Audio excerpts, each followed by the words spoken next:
미국 LA에 안경점을 하는 이 한인이 있었습니다.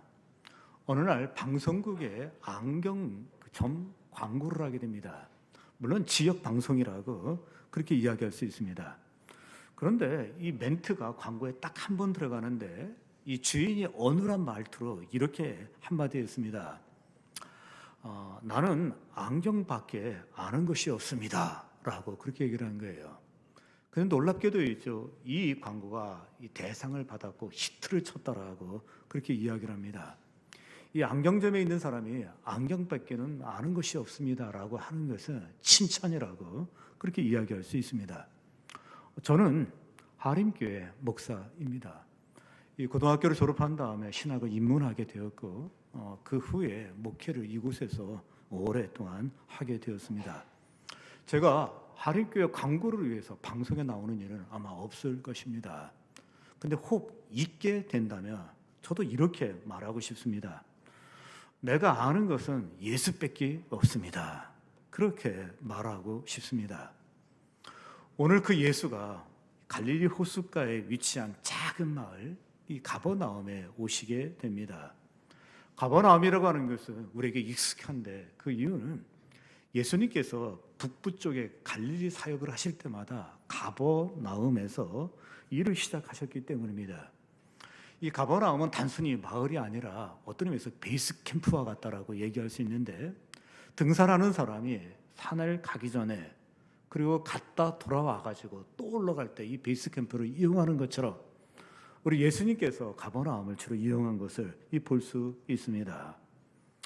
그동안 성탄을 맞아서 예수 그리스도 그는 누구인가를 가지고 여러분에게 설교를 했습니다. 오늘은 2025년 마지막 주일인데 이 마지막 주일을 맞이하여서 예수 그리스도 그는 누구인가를 일단 끝을 맺으려고 합니다. 가버나움에서 만나는 예수 그를 통해서 오늘 마치려고 합니다. 그렇다면 가버나움에서 만나는 예수 그리스도 그는 누구인가요? 첫 번째 말씀의 권위가 있는 분이십니다.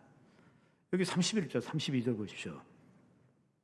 갈릴리의 가버나움 동네에 내려오사 안식일에 가르치심에 그들이 그 가르치심에 놀라니 이는 그 말씀의 권위가 있음이로라. 예수님이 설교했다는 얘기 많이 나옵니다. 가르쳤다는 얘기가 많이 나옵니다. 근데 가버나움에서 가르치게 되었을 때 그때 사람들의 반응이 뭐냐면 와, 예수님 말씀에 권위가 있다라고 그렇게 얘기한 것입니다.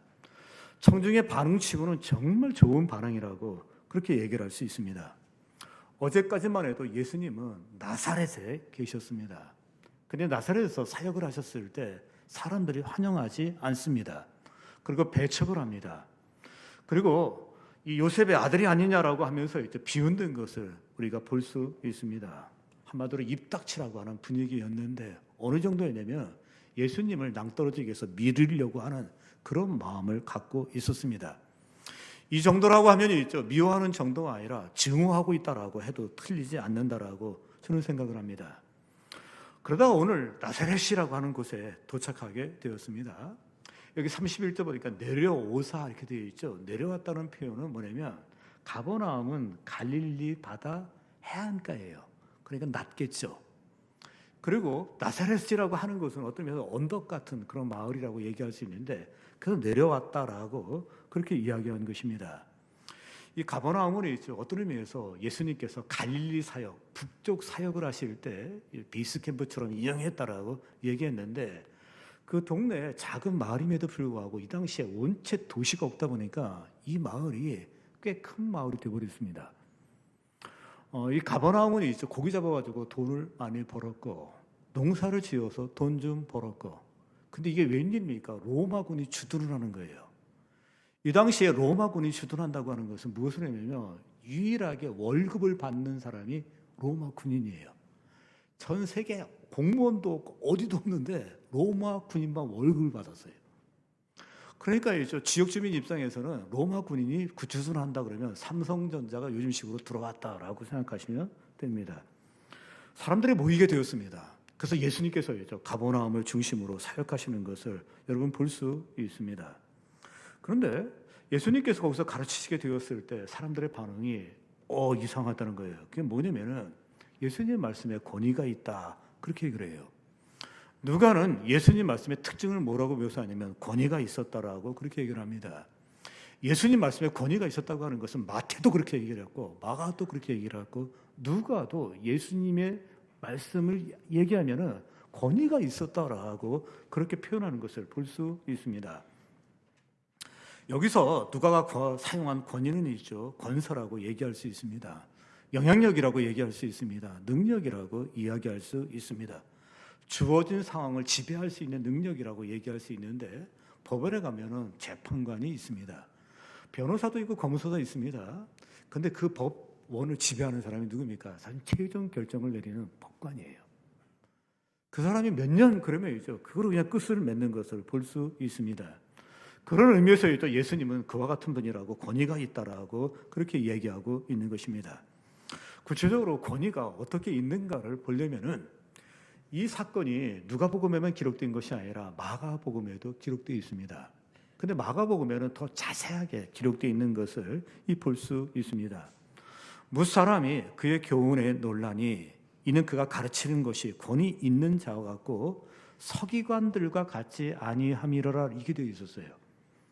그러니까 누가복음에 없는 서기관이 마가복음에는 기록되어 있는데 왜 권위가 있냐 그러니까 서기관하고는 말이 다르다. 권위가 다 있었다라고 그렇게 말하는 것을 우리가 볼 수 있습니다. 그렇습니다. 이들은 놀랐습니다. 쇼크를 먹었다라고 얘기할 수 있습니다. 충격을 받았다라고 얘기할 수 있습니다. 많이 놀랐는데 예수님의 권위에 놀란 것입니다. 그럼 왜 서기관과 달랐느냐라고 얘기했을 때 이 당시에 서기관들이 있습니다. 서기관도 설교를 합니다. 가르칩니다. 근데 이들의 모든 가르침의 시작이 이렇게 시작이 돼요.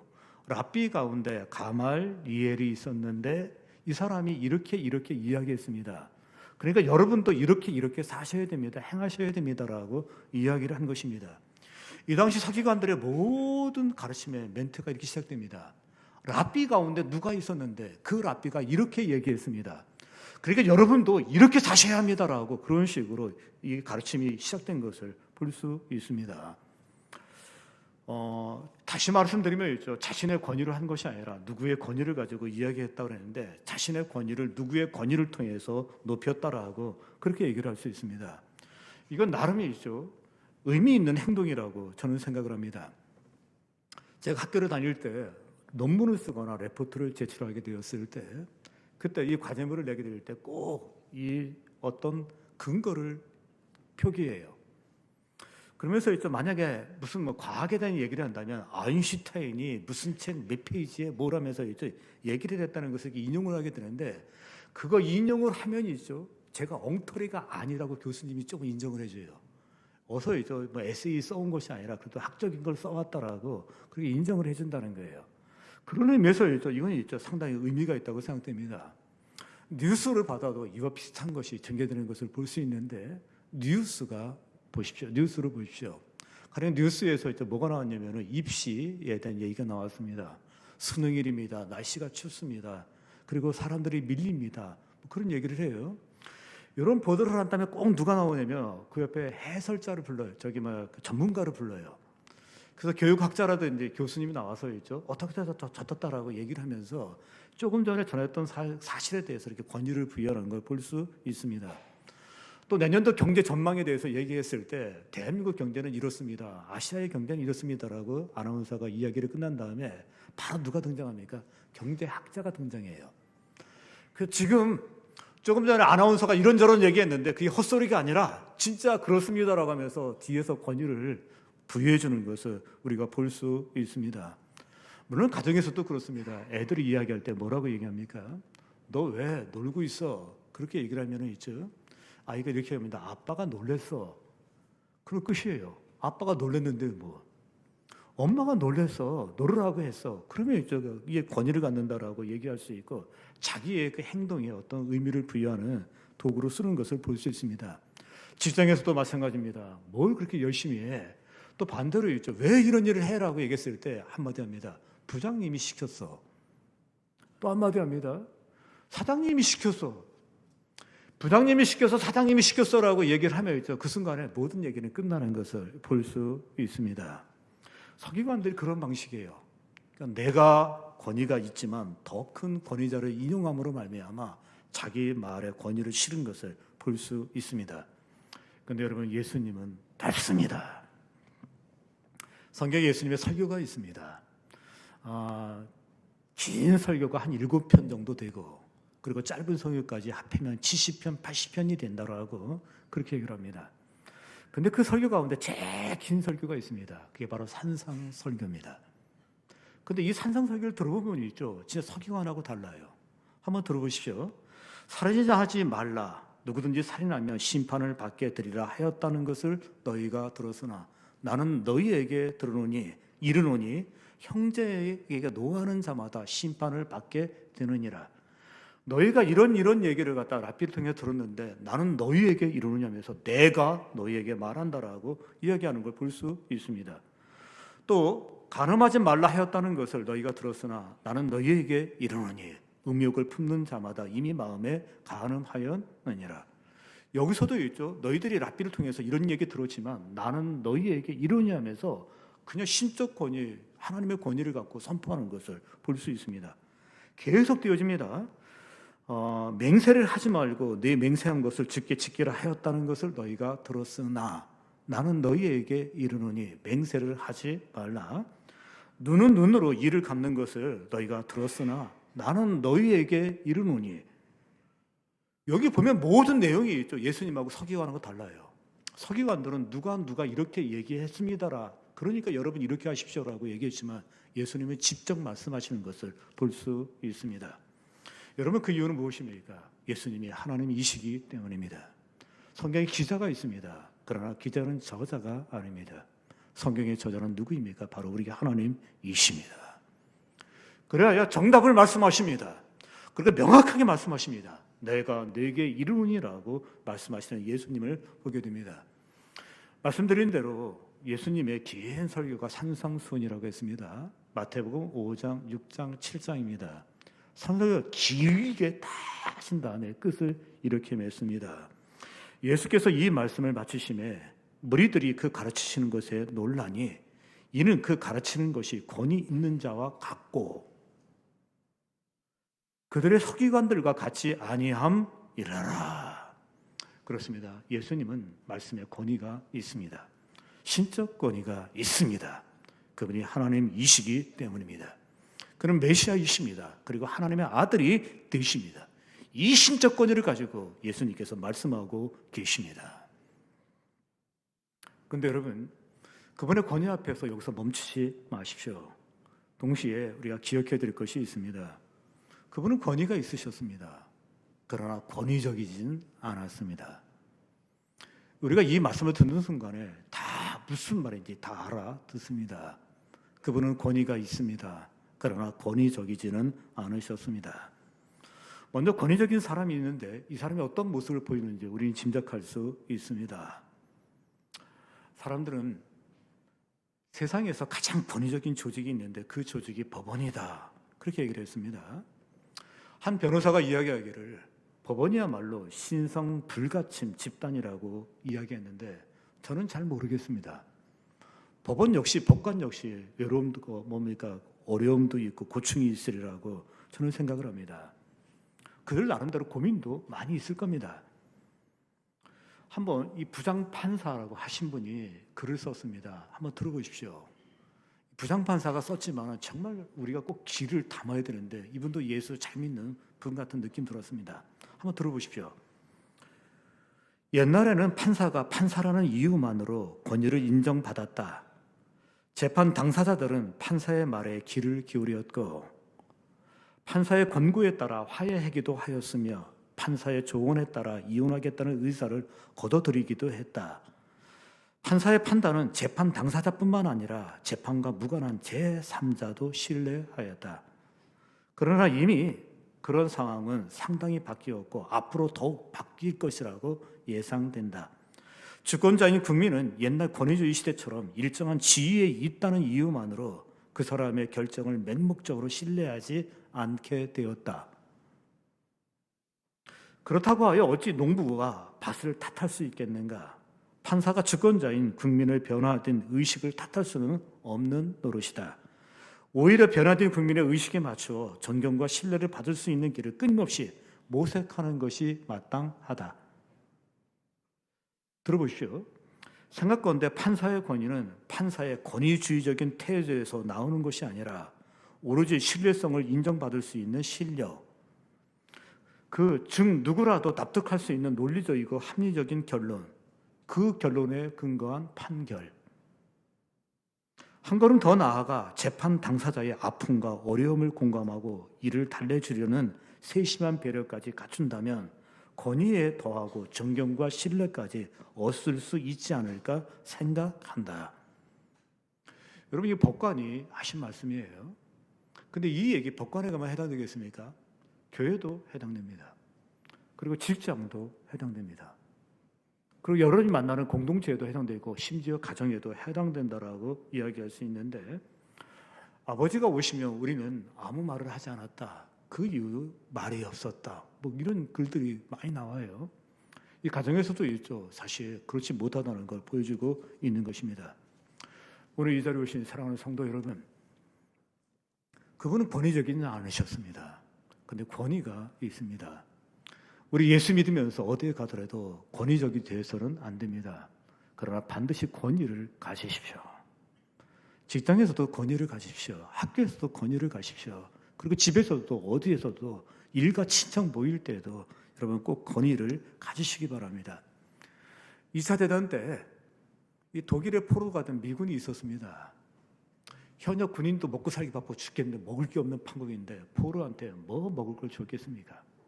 겨우겨우 살고 있는 그 상황이었었는데 그때 독일군 병사 하나가 빵을 휙 던진 거예요. 무엇을 보고 싶었냐면은 마치 짐승처럼 뛰어들어서 서로 뺏기는 그런 광경을 보고 싶었던 거예요. 그게 당연하니까요. 욕할 필요도 없는 게 왜 그러냐면은 그걸 먹느냐 안 먹느냐에 따라서 가족을 못 만나느냐 만나느냐가 결판납니다. 그 주워 먹은 사람은 살아요. 안 주워 먹으면 그 사람은 아마 전쟁이 끝나기 전에 죽을 거예요. 욕할 것도 없어요. 근데 한 사람이 빵을 탁 번쩍 들은 거예요. 번쩍 들은 겁니다. 뭐라고 얘기를 하냐면, 여러분, 우리 오랜만에 성찬식 합시다. 얘기를 한 거예요. 예배당에 나가 성찬식 하는 법도 모릅니다. 근데 외치기는 성찬식이라고 외친 거예요. 내용은 하나입니다. 똑같이 나눠 먹자는 거예요.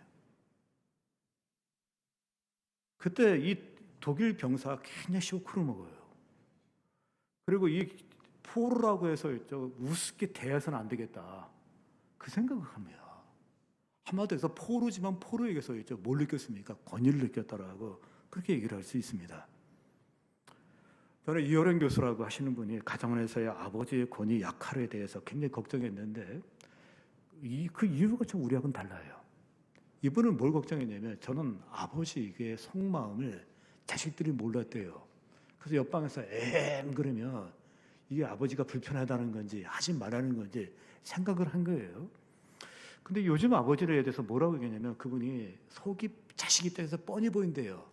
지피가 접신물 수위라고 얘기를 했어요. 다 보이니까 뭔가 이렇게 신비스러운 거 아버지의 권위에 대해서 별 갖지 않는다라고 얘기한 겁니다.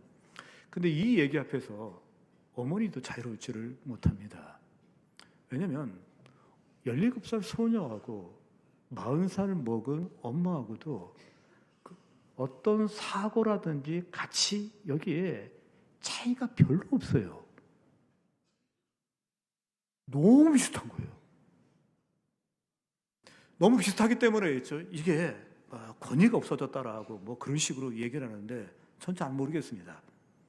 사랑하는 성도 여러분, 우리 예수님을 닮아야 된다고 그러는데 예수님은 권위적이진 않았습니다. 그러나 그분에게는 권위가 있었습니다. 그들이 가르치심에 놀라니 이는 그 말씀이 권위가 있음이니라. 그 가르치시는 것이 권위 있는 자 같고 서기관들과 같이 아니함이라라.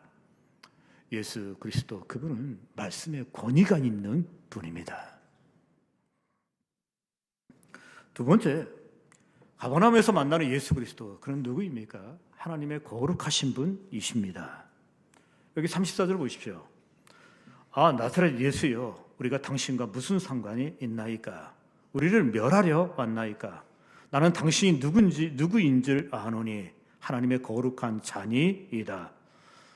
이 귀신이 예수님을 탁 만나고 뭐라고 얘기하냐면 첫 만남이에요. 나는 당신이 누구인지를 안다는 거예요. 또 한마디 했습니다. 당신은 하나님의 거룩한 자이다라고 얘기한 거예요.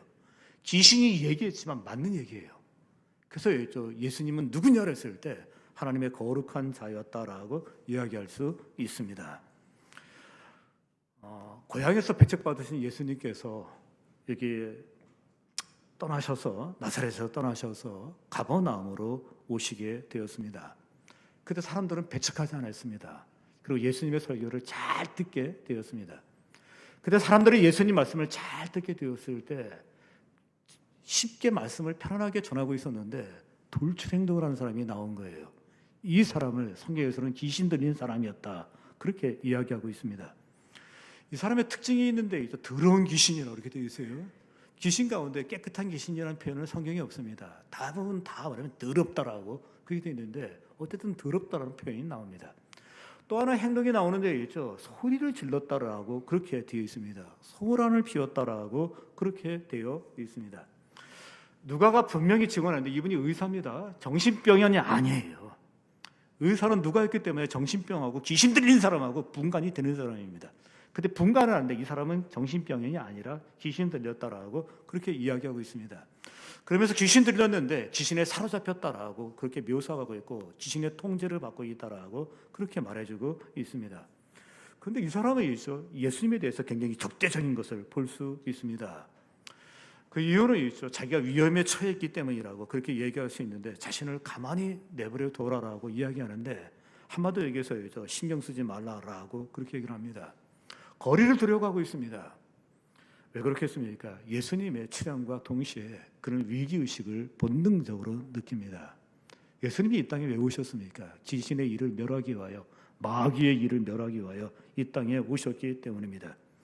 분명히 성경은 명확하게 얘기합니다. 하나님의 아들이 나타난 것은 마귀의 일을 멸하려 하심이라. 여러분, 이 귀신이 이 귀신을 멸하기 위해서 예수님이 오셨다는 것을 본능적으로 아는 거예요. 그래서 움츠리면서 뭐라고 그러냐면 거리를 두자라고 얘기하면서 나하고 무슨 상관이 있느냐라고 얘기하면서 사실을, 진실을 얘기합니다. 우리를 멸하러 왔나이까? 왜 이 귀신이 난리를 피면서 예수님께 거리를 두려고 했는지 그 이유를 얘기합니다. 예수님이 귀신을 멸하기 위해서 오셨기 때문입니다. 근데 여러분, 여기서 기가 막힌 일이 벌어진 겁니다. 그게 뭐냐면 사람들이 예수가 누구인지를 모르고 있는 그때 예수님에 대해서 증언을 해줘요. 그게 뭐냐면 나는 당신을 알고 있는데 하나님의 거룩한 자인이다 라고 돼 있는데 이건 뭐냐면 하나님의 거룩한 자인이다, 이 말은 이들에게 메시아라는 거예요. 그리고 하나님의 아들이라고 이야기하는 것입니다. 여러분, 이 상황은 아주 묘한 상황입니다. 특별한 상황이라고 얘기할 수 있습니다. 누가는 성경을 기록하면서 할 수만 있으면 사람들이 이 예수가 예수라는 걸 알게 하기 위해서 수많은 사람들의 증언을 얘기해요. 목자들의 증언을 얘기합니다. 예수님이라, 메시아다. 천사들의 증언을 얘기합니다. 치유된 사람들의 어떤 증언을 계속 통해서 예수님이 메시아이라는 걸 막 보여주고 있어요. 근데 예기치 않은 거예요. 그게 뭡니까? 귀신이 예수님이라고 얘기할 줄은 누가 알았겠습니까? 그리고 메시아라고 얘기하는 걸 어떻게 알았겠습니까? 근데 귀신은 분명히 증언하고 있습니다. 예수님은 하나님의 거룩한 자이시다. 교인들 가운데 어려서 어머니 따라서 점집에 가보신 분들이 의외로 있으셔요. 근데 그분들하고 대화하면서 잊혀지지 않는 몇 마디가 있었는데 한 분이 어머니가 굉장히 점집을 잘 가셨대요. 그리고 점집에 가시게 되면은 꼭 물어보는 게 한 가지였답니다. 아버지에 대해서 물어봤대요. 그리고 아버지가 사업을 하셨는데 사업이 잘 되겠느냐, 뭐 그런 걸 묻더래요. 그러면 점쟁이가 또 얘기를 해주겠죠. 근데 어느 날 이 점쟁이가 이렇게 있는데 어머니가 뭐라고 묻냐면 얘는 어떻겠습니까? 라고 묻더래요. 처음으로 자기를 향해서 점쟁이가 하는 말이랍니다. 뭐라고 얘기하냐면 너는 7월이 되면은 물 근처에 가지 마라. 그렇게 얘기하더래요. 위험하다, 죽을 수 있다, 뭐 그런 얘기겠죠. 근데 그 얘기 들으면서 이 어린 나이에 무슨 생각이 들었냐면은, 에이, 엉터리, 그런 생각이 들었대요. 12월에는 물에 빠져 죽는 애들이 없어요. 추우니까. 8월도 덜해요. 7월에 많은데 방학했다고 뛰어들어가서 죽는 어린이가 옛날에 꼭 있었어요. 근데 어린 나이에도 있죠. 점쟁이 들으면서 에이, 이게 웃기네, 그런 생각이 들었대요. 근데 여러분, 묘한 게 있어요. 이분이 예수 믿기 전에 점쟁이 집에 갔답니다. 왜 갔냐면 사업이 너무 어려워서 갔대요. 예수 믿기 전이에요. 근데 점쟁이가 뭐라 그러냐면, 어떻게 하면 내가 사업을 회복시킬 수 있겠느냐 이렇게 물으니까, 이 점쟁이가 교회 예배당에 가면 새벽 기도가 있는데 새벽 기도를 가라, 그렇게 얘기를 했대요. 그리고 또 한마디 얘기했대요. 뭐라고 했냐면, 새벽 기도 갈 뿐만 아니라 교회 열심히 다녀라, 그렇게 얘기를 했다는 거예요. 그때 들을 때 이 점쟁이가 이상하다, 그런 생각을 했다는 거예요. 근데 10년이 지나고 20년 지나면 곧바로 교회를 간 게 아니라 한참 지난 다음에 자기가 예수를 믿고 나니까, 그러면 이 점쟁이는 뭐지? 그런 생각이 들었다는 거예요. 여러분, 이제 정말 가끔가다 이런 묘한 점쟁이들이 나올 때가 있습니다. 그때마다 우리가 혼란스럽다라고 그렇게 이야기할 수 있습니다. 놀라지 마십시오. 여기 야고보서 2장 19절 한번 보시기 바랍니다. 내가 하나님은 한 분이신 줄을 믿느냐? 잘 하는도다. 귀신들도 믿고 떠느니라, 이렇게 되어 있어요. 이 귀신이 좀 믿는다라고 되어 있어요. 감정의 영역까지 가가지고 떤다라고 그렇게 말하고 있습니다. 이 정도가 아닙니다. 거로사 지방에 가게 되었을 때 귀신 들린 사람이 있어요. 근데 이 귀신 들린 사람이 있죠. 예수님을 보고서 뭐라고 외쳤냐면은, 지극히 높으신 하나님의 아들 예수, 이렇게 되어 있어요. 지극히 높으신 하나님의 아들 예수라고 되어 있는데, 이거는 베드로가 한 신앙 고백하고 똑같아요. 그런데 문제는 베드로가 한 신앙 고백보다 먼저 했다는 거. 그러니까 베드로가 처음으로 신앙 고백을 했는데, 이 고백보다 먼저 한 사람이 아니라 먼저 한 사람이 귀신이 먼저인 거죠. 너무 놀랍다라고 그렇게 이야기할 수 있습니다. 여러분, 우리가 복음서를 통해서 귀신에 대해서 정리를 할 수 있습니다. 귀신은 하나님을 압니다. 그리고 오직 한 분, 그 하나님이 참신이라는 것도 알고 있습니다. 뿐만 아니라 그분이 심판자이라는 것도 알고 있습니다. 뿐만 아니라 자신의 영원한 형벌에 빠진다는 것도 알고 있는 것입니다. 그런데 여러분, 예수님에 대해서, 예수님이 누구신지 아무리 잘 알고 있다 한다 할지라도, 그분과 개인적으로 인격적으로 그분을 만나지 못한다냐, 그분과 인격적으로 관계를 맺지 못한다냐, 그건 다 헛것입니다. 한마디로 정보로 끝났다라고 그렇게 이야기할 수 있습니다. 귀신이 이렇게 얘기합니다. 나와 당신이 무슨 상관이 있나이까? 이게 바로 귀신 같은 신앙이에요.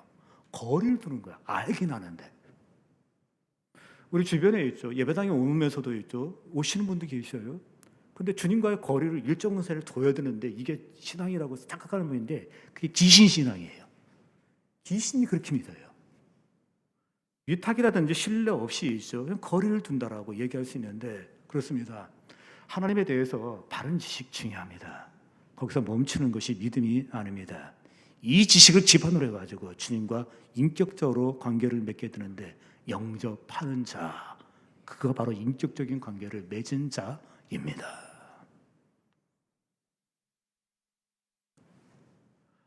귀신은 하나님의 누군지를 아는데 관계가 없기를 바라는 것을 볼 수 있습니다. 종교개혁 시기에 이 믿음을 세 종류로 구분하게 됩니다. 개혁자들이 구분한 거예요.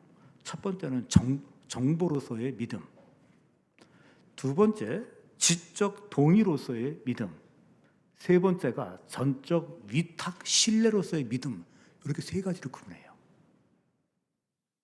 먼저 정보로서의 믿음은 이런 식입니다. 나는 알고 있다. 기독교인들이 하나님만이 참신이라고 믿고 있는 것을 나는 알고 있다. 저들이 믿는 것이 있는데 동정녀 탄생도 믿는다. 나는 이것도 알고 있다. 이게 뭡니까? 정보로서의 믿음이에요. 그 다음에 지적 동의로서의 믿음입니다. 하나님은 살아계시다. 나는 알고 있다. 그런데 이걸 지적으로 동의로 끝나는 것을 볼 수 있는데, 여러분 성경에 보면 니고데모가 있습니다. 이 니고데모의 신앙이라고 얘기할 수 있는데, 니고데모가 예수님 만나고서 뭐라고 얘기했습니까? 나는 당신이 하나님께로부터 온 선생인 줄 아나이다. 상당한 지적으로 동의가 된 거예요. 하나님께로부터 난 사람이라는 거 내가 알고 있다라고 그렇게 얘기를 했는데, 니고데모는 그때 중생하지 않습니다. 근심하며 가버립니다. 이게 지적 동의로서의 믿음이다, 그렇게 얘기를 했습니다. 그 다음에 뭐겠습니까? 이 신뢰로서의 믿음, 의탁으로서의 믿음인데, 이 지적 동의로 끝난 사람의 믿음을 얘기할 때 C.S. 루이스가 얘기를 잘해줍니다. 자기가 예수 믿기 전에, 예수를 영접하기 전에는 지적 동의로서의 예수 믿었다고 얘기를 하는데, 그런 게 있죠. 이 성경에 나와 있는 거 신뢰했습니다. 그리고 인정했다고 그래요. 그래서 지적 동의의 믿음이었다고 그래요. 그러다가 극적으로 나의 주 나의 하나님이라고 고백을 하면서 있죠. 그의 믿음이 지적 동의를 뛰어넘어서 존재 전체가 항복으로 뛰어들었다, 항복으로 나아갔다, 그렇게 얘기를 해요. 그러면서 믿음은 무엇이냐면 지적 동의를 뛰어넘어서 위탁과 신뢰라고 그렇게 이야기를 한 것입니다. 그렇습니다. 믿음은 무엇입니까? 위탁과 신뢰입니다. 정보로서 멈추는 것이 아닙니다. 지적 동의로 끝난 것이 아닙니다. 전적으로 그에게 신뢰라고 이야기할 수 있는데, 오라면 오고 가라면 가고 멈추라면 멈추고, 그 모든 전적인 위탁과 신뢰가 있는 사람만이 참 믿음이라고 말하는 것입니다. 여러분, 우리가 침대 앞에 벌썩 뛰어 누울 때, 특별히 밖에서 굉장히 피곤했습니다. 근데 그때 침대를 향해서 몸을 던지지 않습니까? 휙 던지게 됩니다. 그때 우리는 침대를 믿는 거예요. 신뢰하는 거예요. 적어도 돌침대가 아니라는 거, 뿐만 아니라 거기에 가시가 없다는 거. 그래서 진짜 전적으로 그걸 믿기, 신뢰하기 때문에 몸을 던지는 것이라고 이야기할 수 있습니다. 우리가 예수님이 이 땅에 존재했다는 역사적인 예수를 믿는 거 가지고 믿음이라고 이야기하지 않습니다. 그리고 힘들고 어려울 때 주여 하나님이여 라고 외쳤다고 해서 그걸 믿음이라고 이야기하지 않습니다. 교회에 몇 번 나왔다고 그걸 믿음이라고, 그리고 신앙이라고 이야기하지 않습니다. 예수를 믿는다고 하는 것은 예수라고 하는 존재에 의해 나를 던지는 거 믿으시기 바랍니다. 그분의 존재에 나를 던집니다. 그의 말씀에 나를 던집니다. 의탁이라고 얘기할 수 있고 신뢰라고 이야기할 수 있습니다. 이게 믿음입니다. 기생 라합을 우리가 기억하고 있습니다. 기생 라합이었기 때문에 장사꾼들을 많이 만나게 됐어요. 그런데 이 장사꾼들이 와서 하는 말이 있습니다. 애굽에 있는 이스라엘 백성들이 출애굽을 했다는 거예요. 또 한마디 했습니다. 홍해가 있었는데 그 홍해를 건너게 됐는데 하나님으로 말미암아 하나님의 능력으로 건넜다라고 이야기합니다.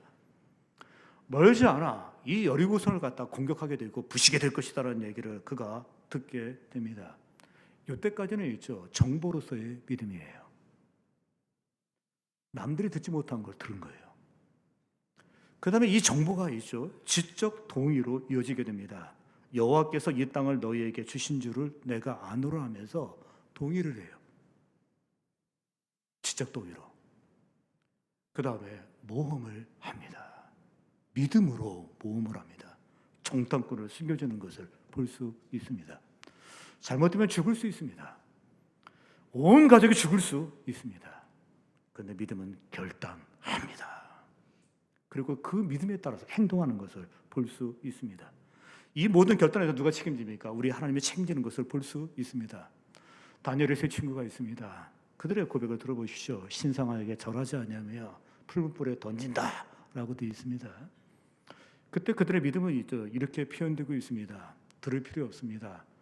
또 절하면 살려준다고 하는데 그렇지 않을 것입니다. 그러면서 전적 신뢰를 보여주는데 이렇게 이야기합니다. 왕이여, 우리가 섬기는 우리 하나님께서 우리를 극렬히 타는 풀물 가운데서도 건져내시겠고 왕의 손에서도 건져내실 것입니다. 지금 무슨 얘기하고 있습니까? 전적으로 의탁하고 신뢰하는 것을 보여주고 있습니다. 그렇습니다. 믿음은 무엇입니까? 하나님을 신뢰하는 것입니다. 그리고 의탁하는 것입니다. 그리고 그 신뢰와 의탁까지 간 사람만 그게 믿음입니다. 이 길을 여호와께 맡기라. 그를 의지하면 그가 이루시고 신뢰입니다. 여호와께 피하는 것이 사람을 신뢰하는 것보다 낫다라고 되어 있는 의탁입니다.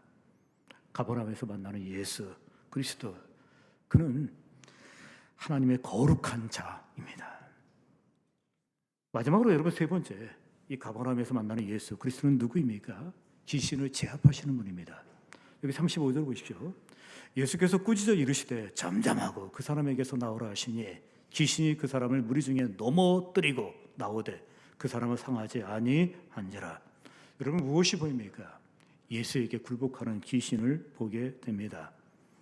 우리가 성경을 보게 되면 귀신이 나오게 됩니다. 귀신이 공통점이 있습니다. 그것은 무엇입니까? 사람을 힘들게 합니다. 사람을 망가지게 합니다. 그리고 사람을 혼란스럽게 합니다. 이게 귀신이 하는 짓이라고 얘기할 수 있습니다. 구체적으로 마가복음 1장 26절을 보게 되면 귀신이 와서 큰 소리를 지르게 했다. 의외로 많은 부분에 소리 지르게 해요. 경련을 일으키게 됐다 이렇게 되어 있습니다. 귀신이 한 짓이에요. 힘들게 해요. 마가복음 9장 25절에는 있죠. 말을 못하게 하고 못 듣게 했다는 표현이 나오죠. 귀신이 한 짓이 뭐냐면 있죠. 말을 못하게 해요. 못 듣게 해요. 다 인간을 어렵게 하는 것이라고 얘기할 수 있습니다. 그뿐만 아니라 있죠. 마가복음 5장에 보게 되면 무덤 사이에 있던 귀신이 예수를 만나게 됩니다. 그런데 이 귀신의 특징은 정상적인 생활을 못하게 해요. 사람은 집에 있어야죠. 가족과 함께 있어야죠. 가족과 함께 있지를 못하게 해요. 집에 있지를 못하게 해요. 어디가 있으니까 무덤에 가 있어요. 맞습니다. 귀신은 이와 같은 일을 합니다. 그런데 여러분, 이 귀신이 예수 그리스도 앞에서는 굴복하게 되어 있습니다. 해당에 더러운 귀신 들린 사람이 소리를 질렀더라고 되어 있습니다. 그런데 예수 그리스도가 그를 제압하는 것을 볼 수 있습니다. 그리고 그의 명령 앞에 떠나는 것을 우리가 볼 수 있습니다. 예수 그리스도는 누구입니까? 귀신을 제압하시는 분이십니다. 그런데 여러분, 여기서 중요한 것이 있습니다. 그 귀신을 제압하는 권세가 우리에게 있는 거 믿으시기 바랍니다. 예수 그리스도 권세가 우리의 권세입니다. 그래서 성경은 이렇게 되어 있습니다. 믿는 자들에게는 이런 표적을 따르리니 곧 저희가 내 이름으로 귀신을 쫓아내며. 그렇습니다. 예수의 이름에는 권능이 있는 거 믿으시기 바랍니다. 능력이 있는 거 믿으시기 바랍니다. 그 이름의 능력 앞에 귀신은 도망갑니다. 그리고 물러설 수밖에 없습니다. 물론 예수의 말씀에 능력이 있습니다. 선배 목사님 가운데 한 분이 능력의 종을 좋아하셨습니다. 그러면서 많은 영적 싸움을 하시면서 후배들에게 전수해 주신 얘기가 있는데 이렇게 얘기했습니다. 귀신은 좋게 말하면 안 된다. 귀신한테는 아주 세게 말을 해라. 귀신은 달래서는 안 된다. 이 달랜다고 달래서 될 일이 아니다. 아주 꾸짖어야 된다 그러면서 진짜 막 꾸짖어요. 욕을 막 하고. 근데 중요한 것이 귀신이 나갔다라고 얘기를 하는 거예요. 또 한마디예요. 귀신한테는 명령형을 써라. 그래서 깡패가 말하는 것처럼 말을 하셔요. 조폭이 사람 겁줄 때 겁주는 것처럼 꿇어 막 하는 것처럼 아주 무섭게 얘기를 하는데 예수님도 그렇게 했다라고 그렇게 얘기를 하는 것입니다. 근데 여러분, 그거 틀리다라고 저는 말하고 싶지는 않습니다. 그럼에도 불구하고 제가 꼭 드리고 싶은 말씀이 있습니다. 그러지 않아도 됩니다. 예수 그리스도의 이름에 능력이 있기 때문입니다. 예수 이름이면 충분합니다. 예수의 권세면 충분합니다. 그의 말씀에 능력이 있습니다. 귀신을 명하며 나가는 도다. 기록되었으되 마귀를 대적하라. 그래야 하면 떠나리라. 여러분, 대적하되 예수의 이름으로 대적할 수 있기를 주의 이름으로 기원합니다. 그 예수의 말씀으로 대적할 수 있기를 기원합니다. 그 이름에 능력이 있습니다. 그 말씀에 권능이 있습니다. 기도하겠습니다.